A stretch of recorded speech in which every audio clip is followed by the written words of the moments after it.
தூயாவின் பேராலே ஆமீன்.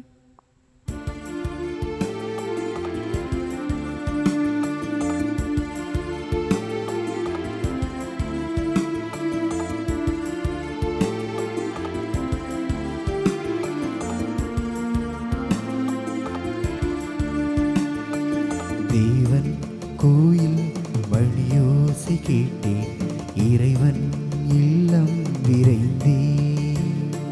ஜீவன் நல்கும் இறைவார்த்தை கேட்க பரமன் பாதம் பணிந்தேன். பாடும் பாடல் எல்லாம் உந்தன் புகழ் போற்றவே. தேடும் தேடல் எல்லாம் வாழ்வின் பொருள் காணவே. தேவன் கோயில் மணியோசை கேட்டேன், இறைவன் இல்லம் விரைந்தேன். ஜீவன் நல்கும் இறைவார்த்தை கேட்க பரமன் பாதம் பணிந்தேன்.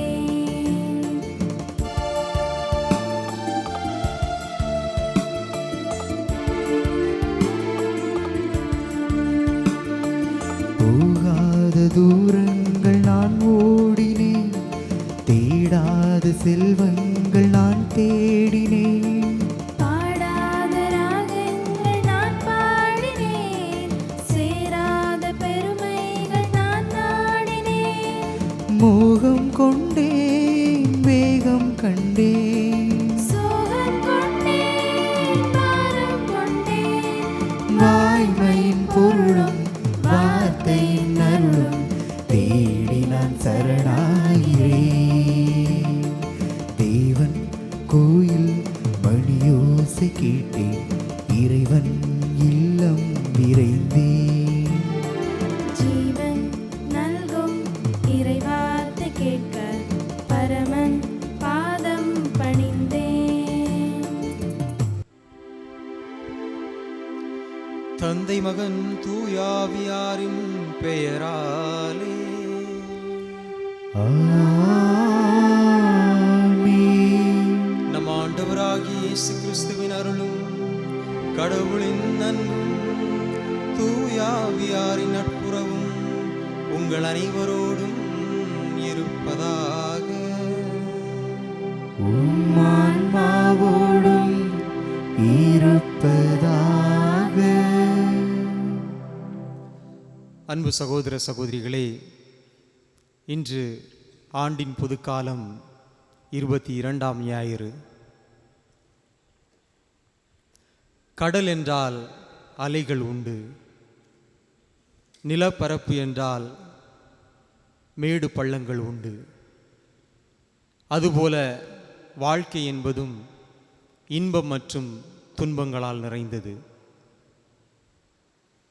இன்றைய நற்செய்தி வாசகத்தில் இறைமகன் இயேசு நம்மை பார்த்து கூறுகிறார், என்னை பின் செல்ல விரும்புபவர் தன்னலம் துறந்து தம் சிலுவையை தூக்கி கொண்டு என்னை பின் செல்லட்டும்.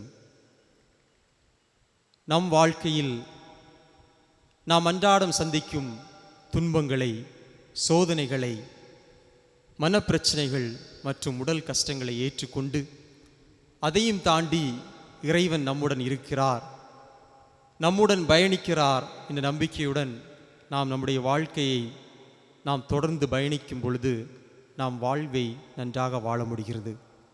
ஆகவே பலியில் நம் இறை ஆசிரை வேண்டுவோம்.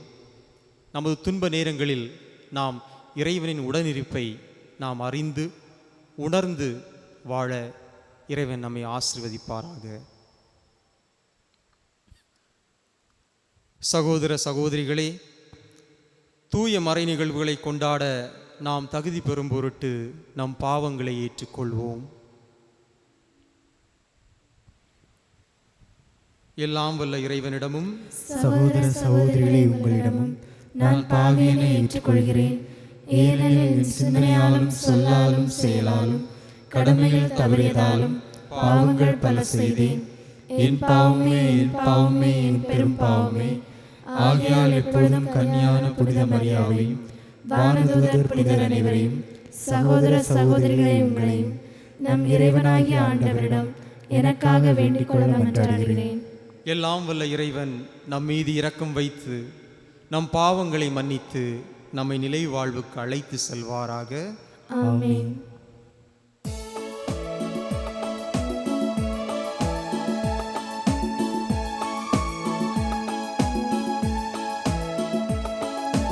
உன்னதங்களிலே கடவுளுக்கு மாட்சி உண்டாகுக.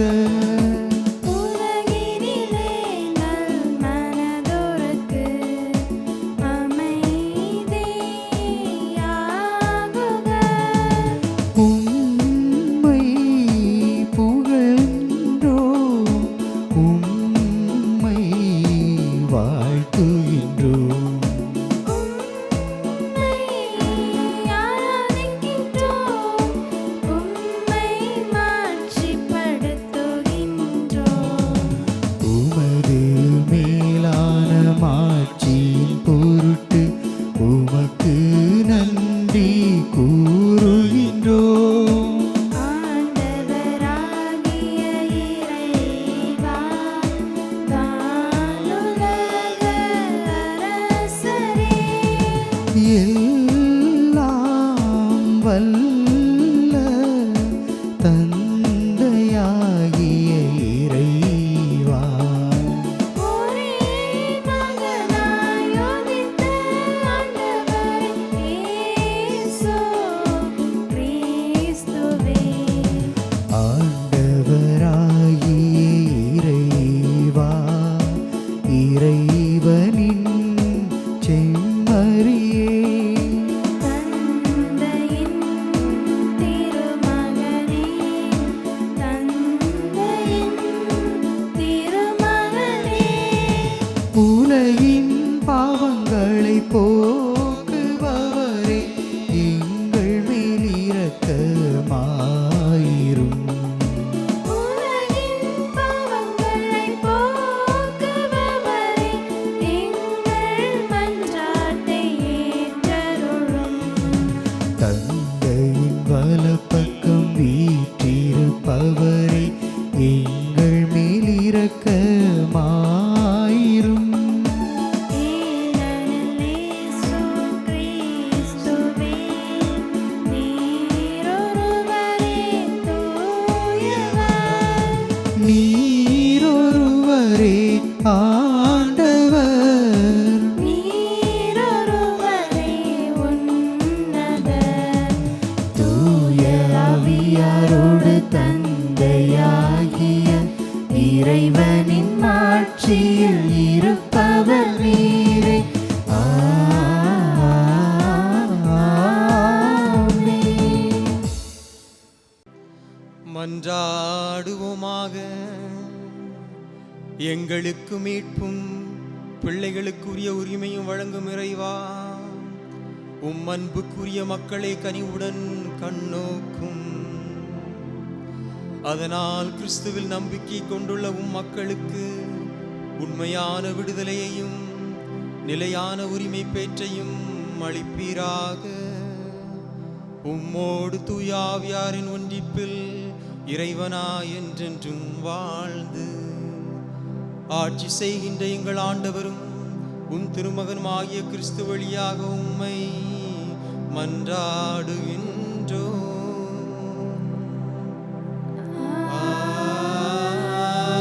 ஆமென். ஆண்டவரின் வாக்கு என்னை பழிச்சொல்லுக்கும் நகைப்புக்கும் ஆளாக்கியது.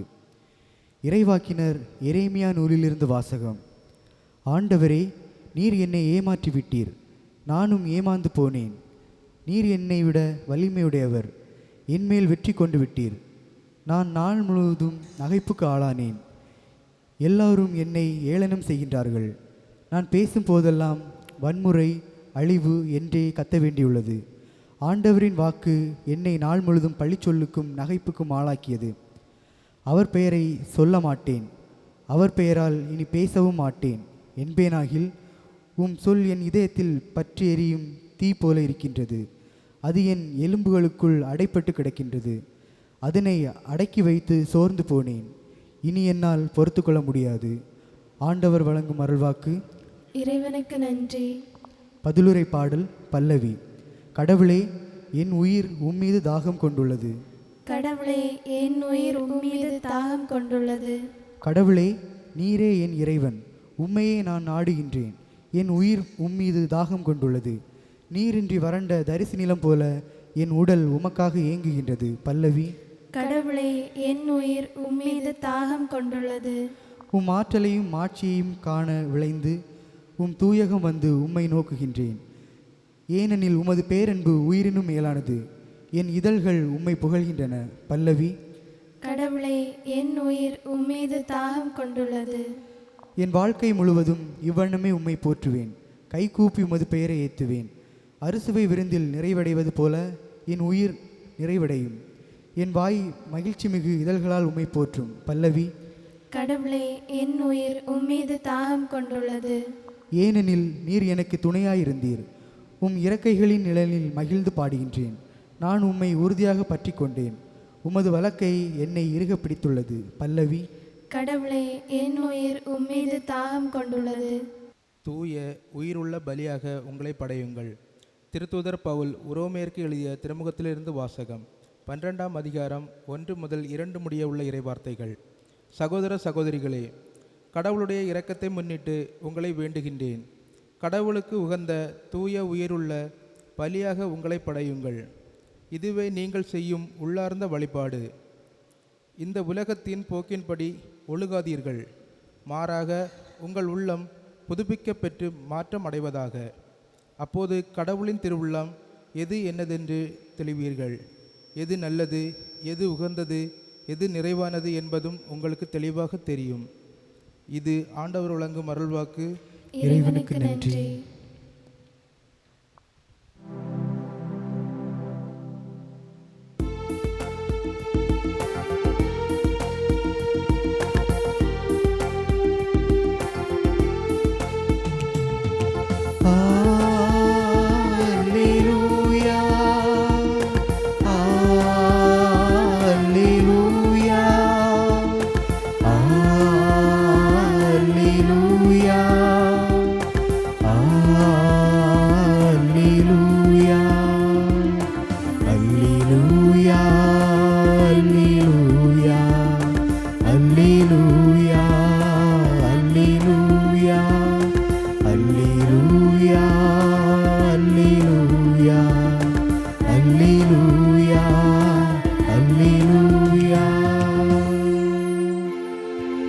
கடவுளுடைய அழைப்பு உங்களுக்கு எத்தகைய எதிர்நோக்கை தந்துள்ளது என்று நீங்கள் அறியுமாறு உங்கள் அகக்கண்கள் ஒளியூட்ட பெறுவனவாக. அல்லேலூயா, அல்லேலூயா, அல்லேலூயா, அல்லேலூயா, அல்லேலூயா.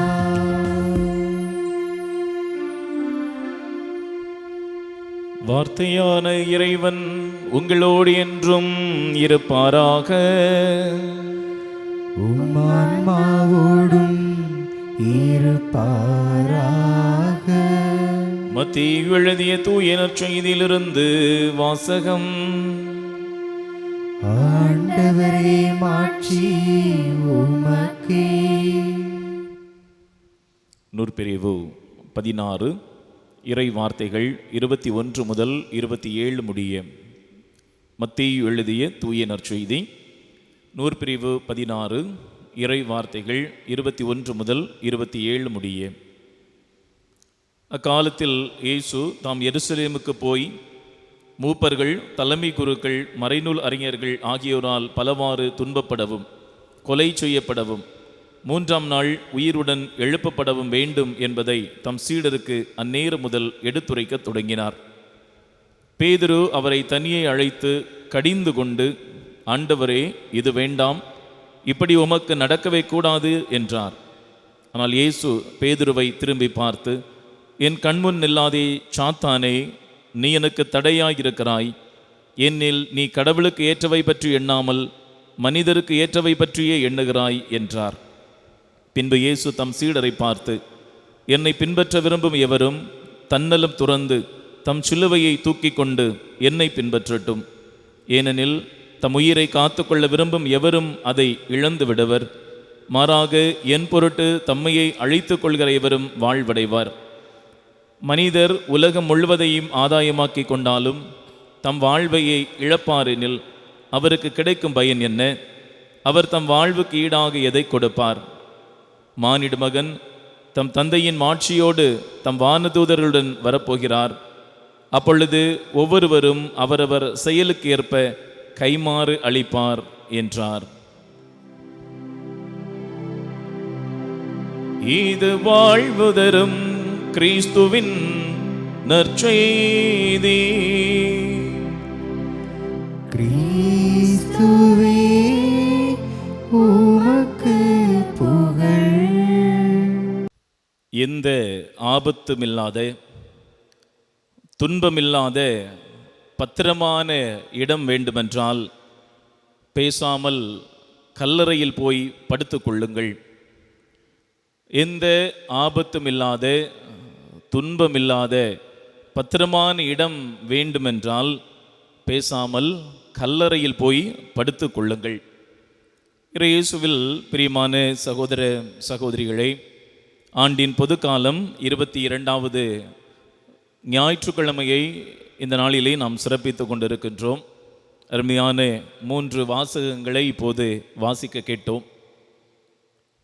குறிப்பாக இன்றைய நற்செய்தி வாசகத்திலே பேதுருவை ஆண்டவர் கடிந்து கொள்கின்ற ஒரு நிகழ்வை வாசிக்க கேட்டோம்.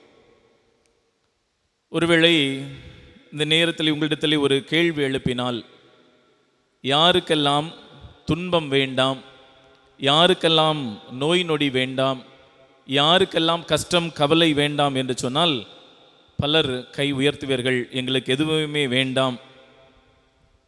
இன்று நாம் பார்க்கக்கூடிய யதார்த்த உலகத்திலே இவாஞ்சலிஸ்ட் என்று தங்களை அறிவித்து கொண்டிருக்கக்கூடிய பல தீர்க்கதரிசிகள் என்று சொல்லிக் கொள்ளுகிற பலரும் இந்த ஒரு யுக்தியை இன்று கையாண்டு கொண்டிருக்கிறார்கள்.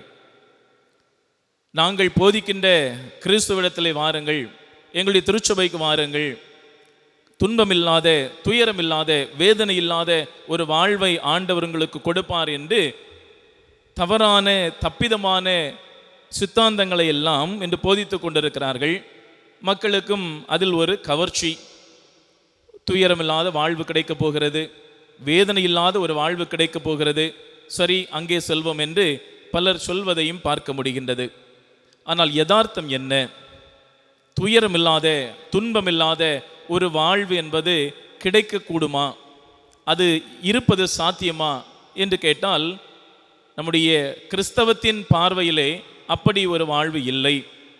துன்பம் வேதனை என்பது நம்முடைய வாழ்வோடு இரண்டர கலந்தது. இன்றைய திருப்பலியினுடைய முன்னுரையிலே தந்தை சொன்னதை போல, கடல் இருக்கிறது என்று சொன்னால் கடல் இருக்கக்கூடிய காலம் வரையிலும் அலைகளும் இருக்கத்தான் செய்யும். நம்முடைய வாழ்வு இருக்கின்ற காலம் வரையிலும் துன்பங்களும் துயரங்களும் இருக்கத்தான் செய்யும்.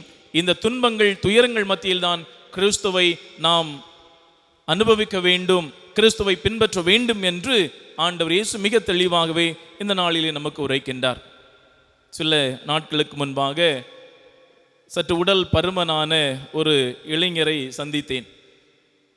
அந்த இளைஞரிடத்தில் பேசி கொண்டிருந்த போது, எப்படியாவது உடம்பை குறைக்கணும், என்ன செய்யணும்னு தெரியல அப்படின்னு சொல்லி கொண்டிருந்தார். நானும் சில யுக்திகளை சொன்னேன். உணவு கட்டுப்பாடு கண்டிப்பாக வேண்டும், அதே போல் ஒரு நாளைக்கு குறைந்த அரை மணி நேரமாவது நடக்க வேண்டும், நல்ல விளையாடுவதற்கு வாய்ப்பு இருந்தால் விளையாட வேண்டும், இன்னும் பிராங்க் என்று சொல்லக்கூடிய ஒரு உடற்பயிற்சி உண்டு, ஒரு 5 நிமிடம் செய்தாலே போதும் பிராங்க். அந்த உடற்பயிற்சிகள் எல்லாம் செய்வது நல்லது என்று சில ஆலோசனைகளை வழங்கினேன். அதன் பின்பு சில நாட்கள் கழித்து அந்த இளைஞனுடைய தாயாரிடத்தில் கேட்டேன், எப்படி நான் சொன்னதெல்லாம் பையன் ஃபாலோ பண்ணுறானா, கடைபிடித்து கொண்டு இருக்கிறானா என்று கேட்டபோது அவர்கள் அங்கலாய்த்து கொண்டார்கள். எங்கே கேட்குறான், சதா காலமும் மொபைலில் தான் விளையாடிட்டு இருக்கிறான், அவன் கிரவுண்டு பக்கமும் போகிறதில்ல, நடப்பதும் இல்லை, நீங்கள் சொன்ன எந்த எக்ஸசைஸுமே செய்கிறதில்லை, ஆனாலும் உடம்பு குறையணுமா, எப்படி குறையுது அப்படின்னு கேட்டுக்கொண்டிருந்தார்கள். சில மாதங்களுக்கு முன்பாக ஒரு விபத்தில் மரணமடைந்த ஒருவருடைய இல்லத்திற்கு சென்றிருந்தேன். எல்லோரும் அழுது கொண்டிருந்த வேளையில் குறிப்பாக அந்த இறந்து போனவருடைய மனைவி அதிக குரல் எழுப்பி அழுது கொண்டிருந்தார்கள், கதறி கொண்டிருந்தார்கள். எல்லா நாளும் கோயிலுக்கு போவீங்களே, வீட்டில் எப்போவுமே ஜெபித்து கொண்டிருப்பீங்களே, நீங்கள் யாருக்கும் ஒரு துன்பமும் செய்ததில்லையே, எல்லா பக்தி முயற்சிகளையும் செய்துட்டு இருந்தீங்களே, இப்படி எப்போதுமே கடவுள் கடவுள்னு சொல்லி கொண்டிருந்த உங்களுக்கா எந்த ஒரு நிலை? உங்களை கடவுள் என்னிடமிருந்து பறித்து கொண்டு விட்டாரே, இந்த கடவுள் உண்மையிலேயே கடவுள் தானா? இப்படி கடவுள் கோவில் என்று திரிந்த உங்களை இப்படி பாடுபடுத்தி இருக்கிறார் அல்லது உங்களை எடுத்துக்கொண்டிருக்கிறார் என்று சொன்னால் அவர் உண்மையிலேயே கடவுளே இல்லை என்று ஒரு வேதனையினுடைய உச்சத்திலே கூறிக்கொண்டிருந்தார்கள். இந்த நிகழ்வுகளை பொருத்தி பார்க்கின்ற போது நம்மிடத்தில் ஒரு எண்ணம் இருக்கிறது. கஷ்டப்படக்கூடாது, வேதனைப்படக்கூடாது, ஆனால் நாம் விரும்புகின்ற நலனை பெற வேண்டும் என்பது நம்முடைய எண்ணமாக இருக்கிறது. இரண்டாவதாக ஒரு எண்ணம், நான் ஆலயத்திற்கு போக சொல்கிறேன், வழிபாடுகளில் பங்கெடுக்கிறேன், கோவிலுக்கு செய்ய வேண்டிய கடமைகள் எல்லாம் செய்கிறேன், ஆகவே எனக்கு துன்பம் வரக்கூடாது, நோய் வரக்கூடாது, விபத்து ஏற்பட்டு விடக்கூடாது என்றெல்லாம் நாம் பல வேளைகளிலே நினைத்து கொள்வதுண்டு. ஆனால் ஆண்டவர் மிக தெளிவாகவே சொல்கின்றார், தன்னுடைய அன்றாட சிலுவைகளை சுமந்து கொண்டு என்னை பின்பற்றினால் போதும். உன்னுடைய அன்றாட சிலுவைகளை எல்லாம் சுமந்து கொண்டு என்னை பின்பற்றினால் போதும் என்று தெளிவுபடுத்துகின்றார். இன்றைய நற்செய்தி பகுதியிலே பேதுருவை நாம் பார்க்கின்றோம். இதே பேதுரு கழிந்த வாரத்தினுடைய நற்செய்தி பகுதியிலே ஆகா ஓகோ என்று புகழப்பட்டவர். நீர் மெஸ்ஸியா, வாழும் கடவுளின் மகன் என்று ஆண்டவர் இயேசுவை குறித்து அறிக்கையிடுகின்றார். இப்போது ஆண்டவர் சொல்கின்றார், இது மனிதரால் விளைவிக்கப்பட்டது அல்ல, மாறாக விண்ணகத்திலிருந்து என்னுடைய தந்தையே இதை உணர்த்தி இருக்கிறார் என்று அவரை பெருமைப்படுத்துகின்றார். ஆனால் இன்று அதே பேதுருவை ஆண்டவர் சொல்கின்றார், போ அப்பாலே சாத்தானே, நீ கடவுளுக்கு உகந்தவை பற்றி எண்ணாமல் மனிதனுக்கு உகந்தவை பற்றி எண்ணுகிறாய் என்று மிக மிக அழுத்தமாகவே கூறுகின்றார். ஒரு பகுதியிலே நீ பாறை, இந்த பாறை மீது என்னுடைய திருச்சபையை கட்டுவேன் என்று சொல்லி பெருமைப்படுத்திய அதே பேதுருவை தான் போ அப்பாலே சாத்தானே என்று ஆண்டவர் விமர்சனப்படுத்துகின்ற நிலையும் பார்க்கின்றோம். ஏன் இத்தகைய ஒரு மாறுபாடு ஏற்பட்டிருக்கிறது என்பதை பார்க்கின்ற போது, பேதுரு இயேசுவை குறித்து ஒரு ஃப்ரேம் வச்சிருந்தார். ஒரு சட்டம் போன்று ஒரு ஃப்ரேம், வீடுகளெல்லாம் ஃபோட்டோ எல்லாம் வைப்போம் இல்லையா, ஃப்ரேம். அதே போல இயேசுவை குறித்தும் அவருக்கு ஒரு ஃப்ரேம் ஒர்க் இருந்துச்சு. இயேசுனா இப்படி தான் இருக்கணும், போகிற இடங்களெல்லாம் ஃபேமஸாக இருக்கணும், அவர் துன்பம் அனுபவிக்கக்கூடாது, வேதனையெல்லாம் அனுபவிக்கக்கூடாது, அவர் இந்த இஸ்ரேலுக்கு விடுதலையை கொண்டு வர வேண்டும், ஒரு அரசராக அரசாட்சி செய்ய வேண்டும் என்றெல்லாம் அவர் நினைத்து கொண்டிருந்தார். ஆகவே தான் இயேசு தன்னுடைய பாடுகளை குறித்து முதல் முறையாக அறிவித்த வேளையிலே அதை ஏற்றுக்கொள்ள முடியவில்லை. ஏன்னா அவருடைய இந்த ஃப்ரேமுக்குள்ளாக இயேசு அங்கே ஃபிட் ஆகலை. அதனால தான் அதை ஏற்றுக்கொள்ள முடியாமல் அவரை தனியே அழைத்து கொண்டு கடிந்து கொள்ளுகிறார். ஆனால் அதற்கு தகுந்த சன்மானத்தையும் உடனடியாகவே அவர் பெற்றுவிட்டார். இதற்கு முன்பாக கடவுள் அவர் இன்னார் என்று வெளிப்படுத்தினார். இந்த நேரத்தில் தன்னுடைய சொந்தமான அல்லது சுய சிந்தனை அடிப்படையிலே அவர் சொன்னார். ஆகவே அதற்கான சன்மானத்தையும் பெற்றுக்கொண்டார். நம்முடைய யதார்த்த வாழ்க்கையிலும் நிறைய பிரச்சனைகள் அல்லது சவால்களை நாம் எதிர்கொள்வதற்கு அல்லது குடும்பங்களில் பிரச்சனைகளை நாம் எதிர்கொள்வதற்கு இது ஒரு காரணம். நாம் ஒரு ஃப்ரேம் வச்சுருப்போம், அந்த ஒரு ஃப்ரேமுக்குள்ளே நம்ம நினைக்கிறவங்க அங்கே இருக்கணும். அப்படி இல்லை அப்படின்னா தேவையில்லாத பிரச்சனைகள் வரும். கணவர் நினைப்பார், என் மனைவி நான் இப்படி தான் இருக்கணும், அவர் கிழித்த கோட்டை தாண்டக்கூடாது, இன்னும் பல பல ஒரு ஃப்ரேம்களெல்லாம் வச்சுருப்பார். அதே போல் மனைவியும் கணவனை குறித்து பல பல ஃப்ரேம்கள் வச்சுருப்பாங்க. என்னுடைய கணவர் அப்படி தான் இருக்கணும், யார்கிட்டையும் பேசக்கூடாது, அங்கே போகக்கூடாது, வரக்கூடாது, குடும்பத்தாரோடத்தில் பேசக்கூடாது, குடும்பத்தாருக்கு உதவிகள் செய்யக்கூடாது, பல பல ஃப்ரேம்களை வச்சுருப்பாங்க. அந்த ஃப்ரேமை விட்டு எப்போ தாண்டி வெளியே போகிறாங்களோ குடும்பங்களில் பிரச்சனை வரும். அதுபோல் நட்பு வட்டாரங்களும் இதே பிரச்சனை தான். என் கூட பேசக்கூடிய என் ஃப்ரெண்டு இன்னொருத்தர் பேசக்கூடாது, எனக்கு யாரெல்லாம் சண்டையோ அவங்க என்னுடைய ஃப்ரெண்டுக்கு சண்டைக்காரியாக தான் இருக்கணும், சண்டைக்காரனாக தான் இருக்கணும் அப்படின்னு நாமவே ஒரு ஃப்ரேமை உருவாக்கி வச்சுக்குவோம். அந்த ஃப்ரேமை தாண்டி போயாச்சுன்னா பிரச்சனை. ஒரு பங்கு தந்தை இப்படித்தான் இருக்க வேண்டும் என்று ஒரு ஃப்ரேம் வச்சிருப்போம். அதை தாண்டி போய்விட்டால் இவர் மோசமானவர் அப்படின்னு நாமவே ஒரு கதையை உருவாக்கி விடுவோம். இந்த ஃப்ரேம் தான் பேதுருடைய வாழ்க்கையில் மிகப்பெரிய ஒரு பாதகமாக அமைந்தது. ஆகவே தான் அவர் சொல்கிறார், போ அப்பாலே சாத்தானே என்று அவரை கடிந்து கொள்ளுகிறார். துன்பம், வேதனை, கஷ்டம் என்பது நம்முடைய வாழ்விலே இரண்டரை கலந்து விட்ட ஒன்று. படிக்கக்கூடிய காலத்தில் படிப்பு என்பது மிகப்பெரிய சுமையாக இருக்கும். கஷ்டம், துன்பம்தான், படிக்கிறதுக்கு முடியாது. ஆனால் ஒரு நல்ல ஒரு வேலையில் வந்து இருக்கின்ற போது தான் தெரியும், அன்னை நான் படித்ததுனால இந்த நிலைமைக்கு வந்திருக்கிறேன். படிக்கக்கூடிய பிள்ளைங்களுக்கு படிப்பு மேலே ஒரு சுமை, படிப்பு என்றாலே ஒரு சுமை. படித்து முடித்து விட்டாச்சுன்னா வேலை தேடுவது என்பது ஒரு சுமை. வேலை கிடைச்சாச்சு அப்படின்னா இந்த வேலையை தக்க வைப்பது ஒரு சுமை. இப்படியாக வாழ்வினை ஒவ்வொரு நிலைகளிலுமே நாம் துன்பங்களையும் சுமைகளையும் வேதனைகளையும் சந்தித்து கொண்டே தான் இருக்கின்றோம். ஒரு வரம் நான் கேட்கின்றேன், அப்படி ஒரு அருமையான பாடல் உண்டு. நம்முடைய கொயர்லையும் அடிக்கடி அதை பாடுவாங்க. ஒரு வரம் நான் கேட்கின்றேன். அதில் அருமையான ஒரு சொற்றொடர் வரும், மாற்ற இயல்வதை மாற்றவும் அதற்கு மேல் அதை ஏற்கவும். மாற்ற இயல்வதை மாற்றவும் அதற்கு மேல் அதை ஏற்கவும். நம்முடைய வாழ்க்கையில் துன்பங்கள் இருக்கிறது, துயரங்கள் இருக்கிறது அப்படின்னு சொல்லும்போது அதை மாற்றுவதற்கு முயற்சிகளை மேற்கொள்ள வேண்டிய கடமை நமக்கு உண்டு. நிறைய பேர் அந்த துன்பத்தை மாற்றுவதற்கான முயற்சிகளை செய்வதை தவிர்த்து விடுவார்கள். ஜெபத்தை அதை ஒரு கருவியாக பயன்படுத்தி கொள்வார்கள். நான் ஜெபிப்பேன், ஆனால் எனக்கு எல்லாமே சரியாயிரும் அப்படின்னு நினைப்பாங்க. ஜெபத்திற்கு வல்லமை உண்டு, இல்லை என்று சொல்லவில்லை. ஆனால் நாம் செய்ய வேண்டிய கடமைகளை செய்யாமல் ஜெபத்தை மட்டுமே நாம் கடைபிடித்து கொண்டிருக்கிறோம் இல்லை அல்லது நம்பிக்கொண்டிருக்கிறோம் என்று சொன்னால் நிச்சயமாக ஆசீர்வாதங்களை நாம் பெற்றுக்கொள்ள முடியாது. நாம் வாழ்கின்ற இந்த உலகம் என்பது குறுக்கு வழிகளிலே இன்பங்களை தேட முனைகின்றது. குறுக்கு வழியில் கஷ்டப்பட்டு படிக்கக்கூடாது, ஆனால் மேலே மேலே டிகிரி வாங்கணும், காப்பி அடிக்கிறது, ஆள் மாறாட்டம் செய்வது, இப்படிப்பட்ட காரியங்களை செய்கின்றார்கள். வேகமாக பணக்காரனாகிவிட வேண்டும், என்ன செய்யணும்? லஞ்சம் வாங்கணும். இப்படி குறுக்கு வழியிலே இன்று பணம் சம்பாதிக்கக்கூடிய அல்லது முன்னுக்கு வர வேண்டும் என்று நினைக்கக்கூடிய மனப்பான்மைகள் மிகுந்து கொண்டிருக்கின்றன. அன்புக்குரியவர்களே, துன்பம் இல்லாத வேதனை இல்லாத வாழ்வை நாம் கனவு காண்கிறோம் என்று சொன்னால் நாம் கற்பனை உலகத்தில் இருக்கிறோம் என்பதை உணர்ந்து கொள்ள வேண்டும். வலி இல்லாமல் அல்லது பேறுகால வலி இல்லாமல் ஒரு குழந்தை பேர் என்பது இல்லை. ஒரு குழந்தை பேருக்காக ஒரு பெண் எவ்வளவு துன்பப்படுவாள் என்பதை நாம் பார்த்திருக்கின்றோம்.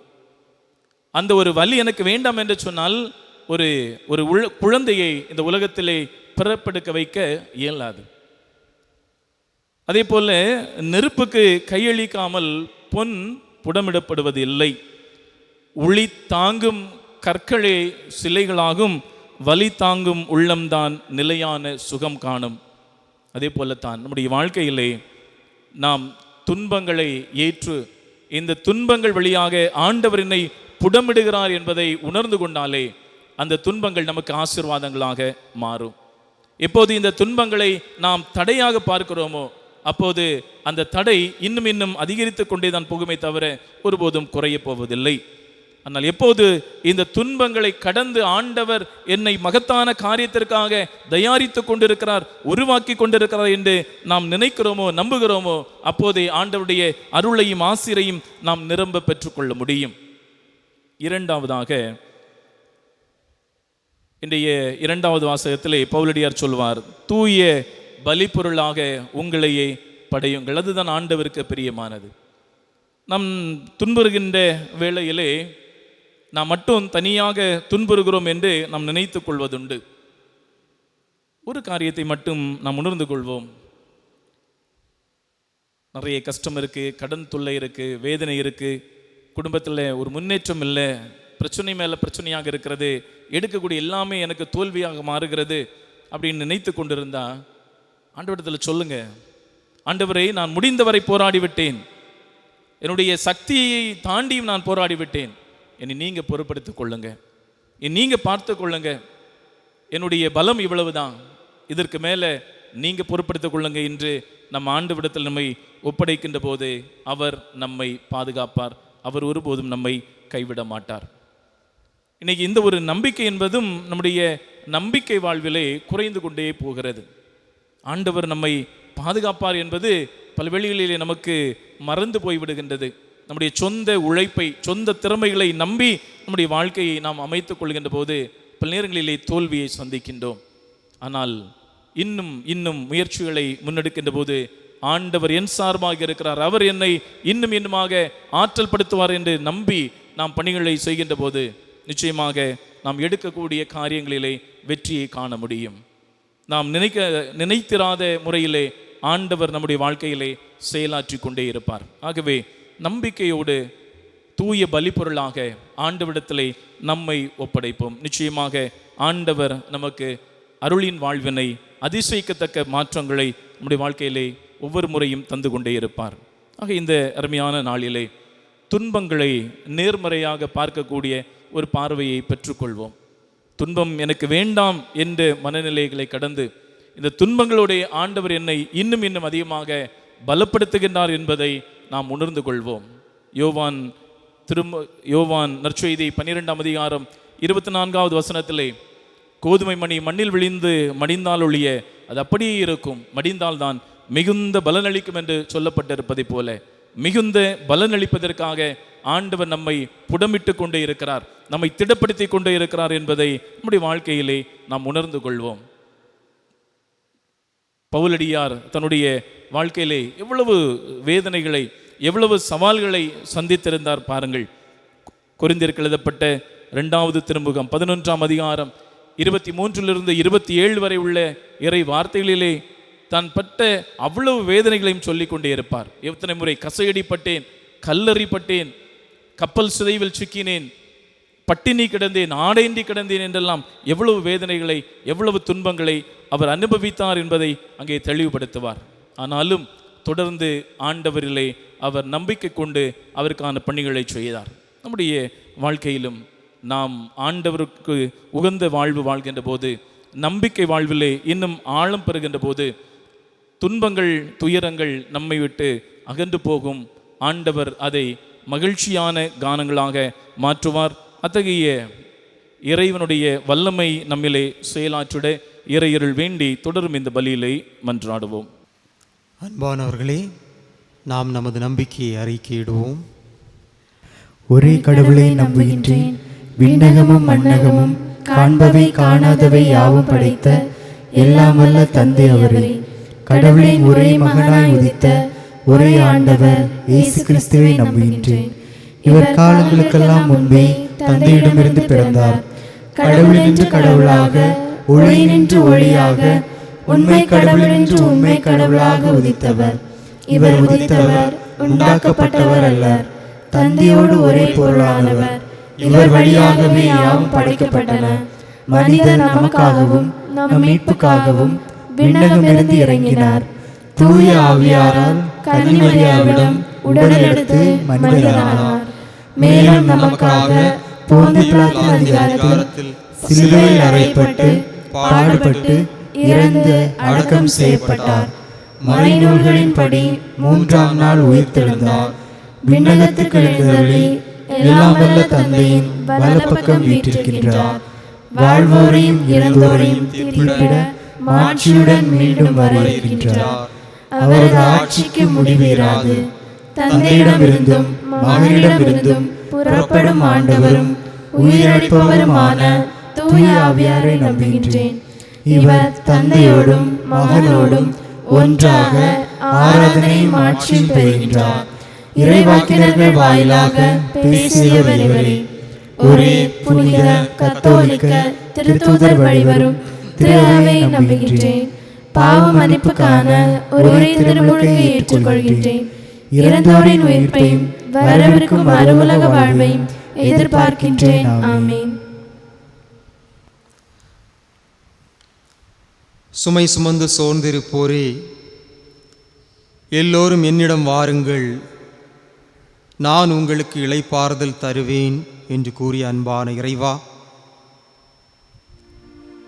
இன்று நாங்கள் ஒவ்வொருவரும் எங்களுடைய மன துன்பங்கள், உடல் வேதனைகள், குடும்பத்தில் நாங்கள் சந்திக்கும் பிரச்சனைகள், எங்கள் சமூகம், நாடு, இந்த உலகம் சந்திக்கும் அனைத்து சவால்களுடன் உம் பாதம் வருகின்றோம். நீர் எங்களுடன் இருக்கின்றீர், நீர் எங்களை வழி நடத்துகின்றீர் என்று நாங்கள் நம்புகின்றோம். எங்கள் துன்பங்களை, எங்கள் வேதனைகளை சந்திக்க எங்களுக்கு வலுவை தருகின்றீர் என்று உம்மீது நாங்கள் நம்பிக்கை கொண்டுள்ளோம். இயேசுவே, உமது இறப்புக்கு பின்பு சீடர்கள் மனக்கலக்கத்துடன், மனதுயரத்துடன் அங்கலாய்த்து நின்றனர். அப்பொழுது நீர் சீடர்களுக்கு தோன்றி உங்களுக்கு அமைதி உரித்தாகுக என்று கூறினீர்.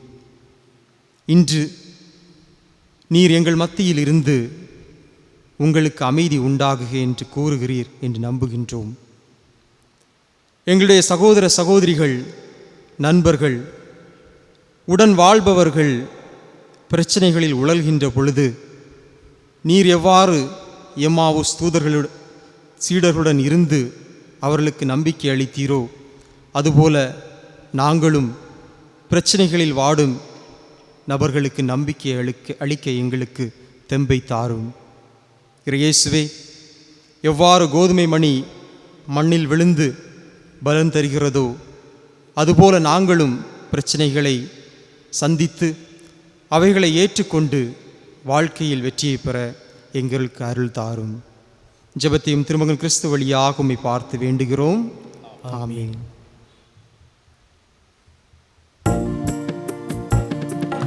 அணையாத சுடராய் உனக்காக எரிய அழியாத அன்போடு வந்தேன். புது பலியாக நானாகி பணிவாழ்வு புரிய அகலாக என் நெஞ்சம் தந்தேன்.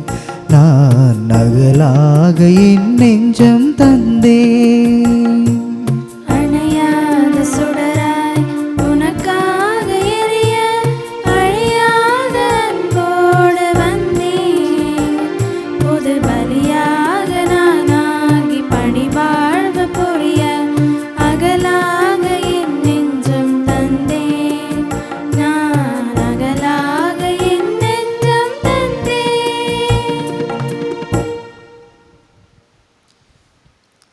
சகோதர சகோதரிகளிடையே என்னுடையதும் உங்களுடையதுமான இப்பலி எல்லாம் வல்ல தந்தையாகிய இறைவனுக்கு ஏற்றதாகும்படி மன்றாடுங்கள். ஆண்டவர் தமது பேரின் புகழ்ச்சிக்காகவும் ஆட்சிக்காகவும் நமது நன்மைக்காகவும் புனித திரு அவையத்தின் நலனுக்காகவும் உமது கையிலிருந்து பலியை ஏற்றுக்கொள்வாராக. இறைவா, உண்மையான இறைப்பற்றுக்கும் அமைதிக்கும் காரணரே, மாண்புக்கு உரிய உம்மை இக்காணிக்கை வழியாக தகுந்த முறையில் வழிபட நாங்கள் வேண்டுகின்றோம். அதனால் தூய மறை நிகழ்வுகளில் உண்மையான உணர்வோடு பங்கேற்பதன் வழியாக நாங்கள் ஒன்றுபடுவோமாக. எங்கள் ஆண்டவராகிய கிறிஸ்து வழியாக உம்மை மன்றாடுகின்றோம்.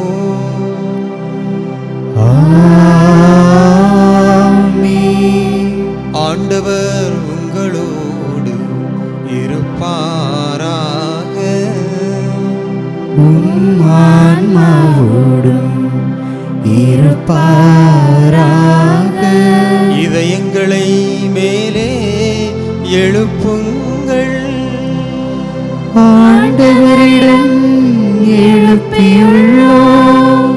நம் இறைவனாகிய ஆண்டவருக்கு நன்றி கூறுவோம்.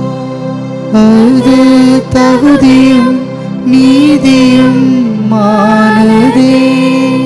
ஆண்டவரே, தூயவரான தந்தையே, என்றும் உள்ள எல்லாம் வல்ல இறைவா, எங்கள் ஆண்டவராகிய கிறிஸ்து வழியாக எந்நாளும் எவ்விடத்திலும் நாங்கள் உமக்கு நன்றி செலுத்துவது மெய்யாகவே தகுதியும் நீதியும் ஆகும். எங்கள் கடமையும் மீட்புக்குரிய செயலுமாகும். ஏனெனில் கிறிஸ்து பிறந்து முன்னைய பாவ நிலையிலிருந்து மனிதரை புதுப்பித்தார், பாடுபட்டு எங்கள் பாவங்களை அழித்தார், இறந்தோரிடமிருந்து உயிர்த்தெழுந்து நிலை வாழ்வுக்கு வழிவகுத்தார். தந்தையே, அவர் உம்மிடம் விண்ணேறி வந்து விண்ணகத்தின் கதவுகளை திறந்து வைத்தார். ஆகவே வானதூதர் அணிகளோடும் புனிதரின் பெருந்திரளோடும் நாங்களும் சேர்ந்து உமக்கு புகழ்ச்சி பண்ணிசைத்து முடிவின்றி பாடுவதாவது: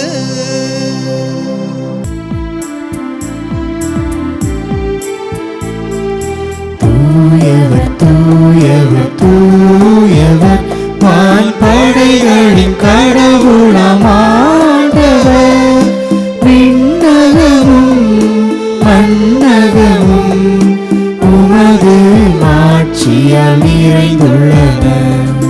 உன்னதங்களிலே ஓசன்னா, உன்னதங்களிலே ஓசன்னா, ஆண்டவர் பெயரால் வருகிறவர் ஆசி பெற்றவர்.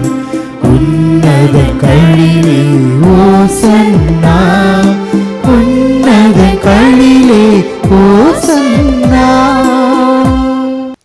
ஆண்டவரே, நீர் மெய்யாகவே தூயவர், தூய்மை அனைத்துக்கும் ஊற்று.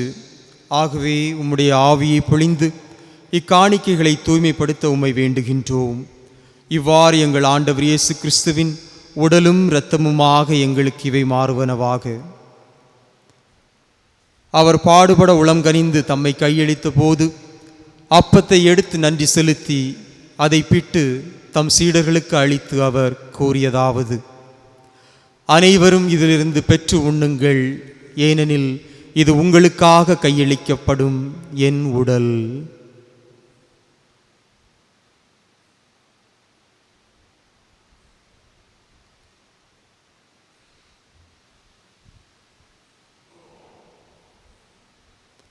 அவ்வண்ணமே இரவு விருந்தை அருந்திய பின் கிண்ணத்தையும் எடுத்து மீண்டும் உமக்கு நன்றி கூறி தம் சீடர்களுக்கு அளித்து அவர் கூறியதாவது: அனைவரும் இதிலிருந்து பெற்று பருகுங்கள், ஏனெனில் இது புதிய நிலையான உடன்படிக்கைக்கு உரிய என் இரத்தத்தின் கிண்ணம்.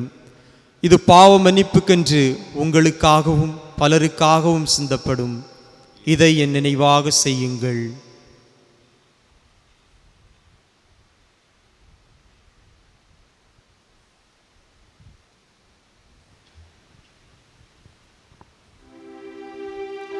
நம்பிக்கையின் மறைபொருள்.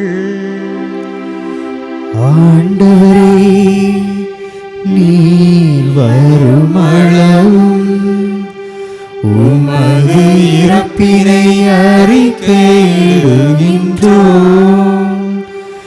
உமது உயிர்ப்பினையும் எடுத்துரைக்கின்றோம். ஆகவே ஆண்டவரே, நாங்கள் கிறிஸ்துவின் இறப்பினையும் உயிர்ப்பினையும் நினைவு கூர்ந்து வாழ்வு தரும் அப்பத்தையும் மீட்பு அளிக்கும் கிண்ணத்தையும் உமக்கு ஒப்புக் கொடுக்கின்றோம். உம் திருமுன் நின்று உமக்கு ஊழியம் புரிய தகுந்தவர்களென எங்களை ஏற்றுக்கொண்டீர். எனவே உமக்கு நன்றி செலுத்துகின்றோம். மேலும் கிறிஸ்துவின் உடலிலும் இரத்தத்திலும் பங்கு கொள்ளும் எங்களை தூய ஆவியார் ஒன்று சேர்க்க வேண்டுமென உம்மை தாழ்மையுடன் மன்றாடுகின்றோம்.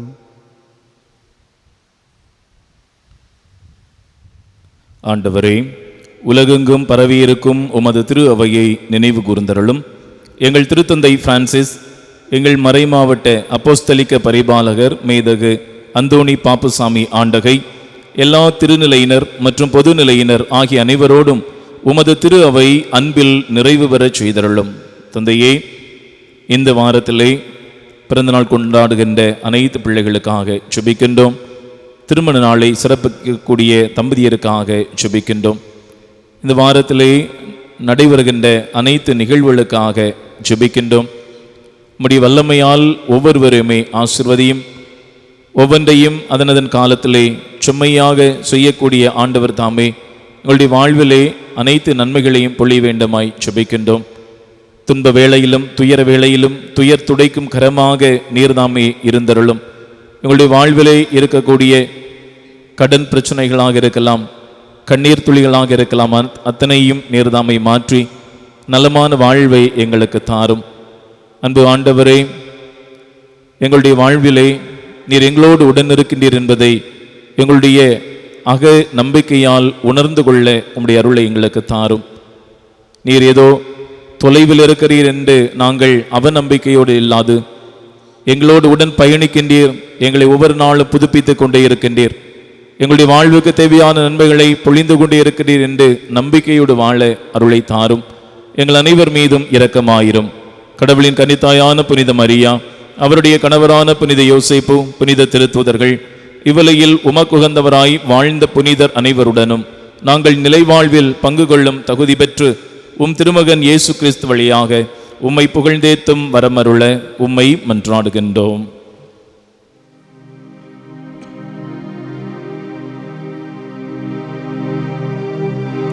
இவர் வழியாக இவரோடு எல்லாம் வல்ல இறைவனாகிய தந்தை தூயாவியாரின் ஒன்றிப்பில் எல்லா புகழும் மாட்சியும் என்றென்றும் உமக்கு உரியதே.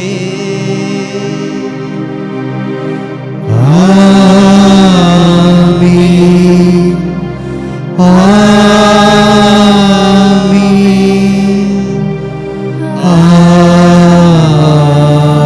ஆமென்.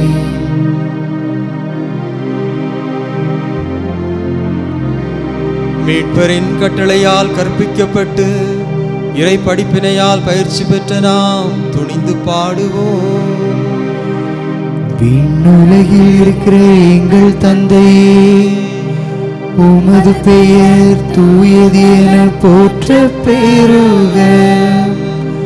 உமது ஆட்சி வருக.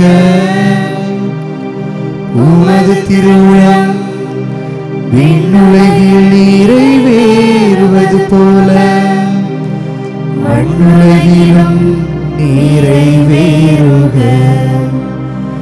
எங்கள் அன்றாட உணவை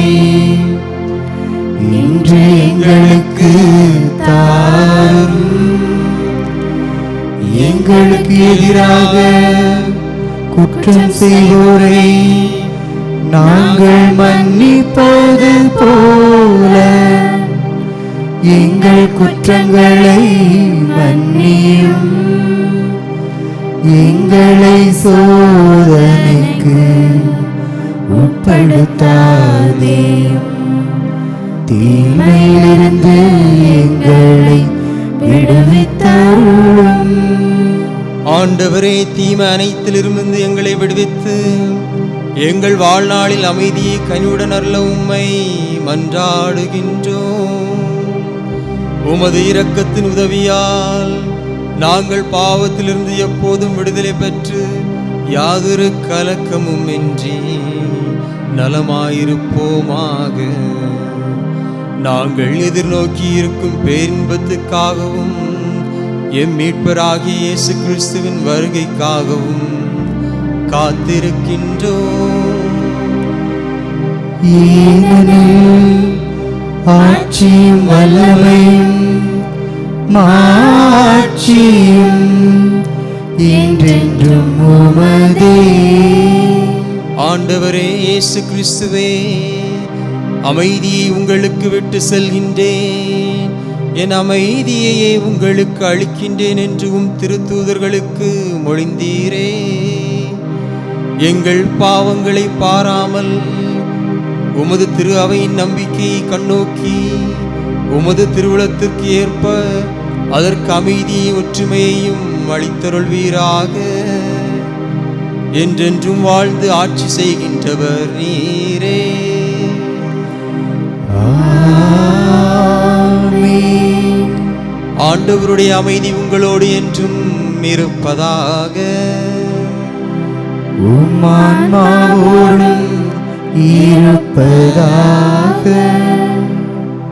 இயேசு தரும் அமைதியை நாம் ஒருவர் மற்றவரோடு அன்புடன் பகிர்ந்து கொள்ளுவோம்.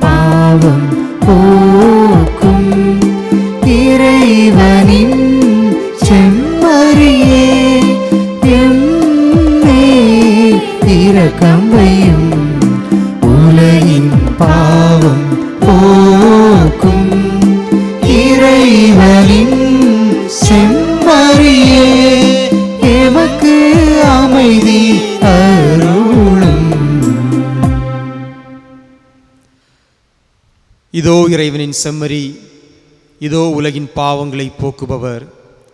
செம்மறியின் விருந்துக்கு அழைக்கப் பெற்றோர் பேறு பெற்றோர். ஆண்டவரே, நீர் என் இல்லத்தில் எழுந்தருள நான் தகுதியற்றவன். ஆனால் ஒரு வார்த்தை மட்டும் சொல்லியருளும், எனது ஆன்மா நலமடையும்.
மன்றாடுவோமாக. ஆண்டவரே, உமது வார்த்தையாலும் விண்ணக விருந்தாலும் நம்பிக்கையாளருக்கு நீர் உணவு அளித்து வாழ்விக்கின்றீர். இவ்வாறு அன்பு திருமகன் அளிக்கும் மாபெரும் கொடைகளால் நாங்கள் வளம் பெற்று அவரது வாழ்வில் என்றும் பங்கேற்கும் தகுதி பெறுவோமாக. என்றென்றும் வாழ்ந்து ஆட்சி செய்கின்ற அவர் வழியாக உம்மை மன்றாடுகின்றோம்.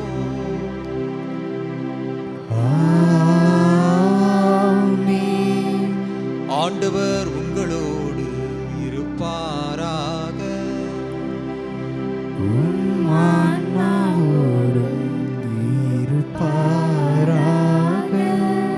எல்லாம் வல்ல இறைவன் தந்தை, மகன், தூயாவியார் உங்களுக்கு ஆசி வழங்குவாராக.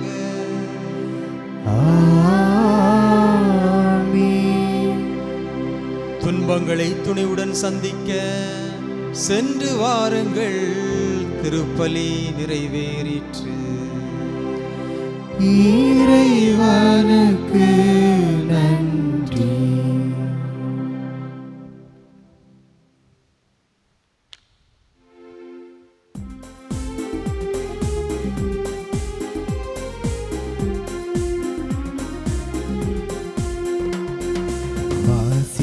மரியே, மங்காத மதியே, அருட்சூடர் பெரும் வழியே.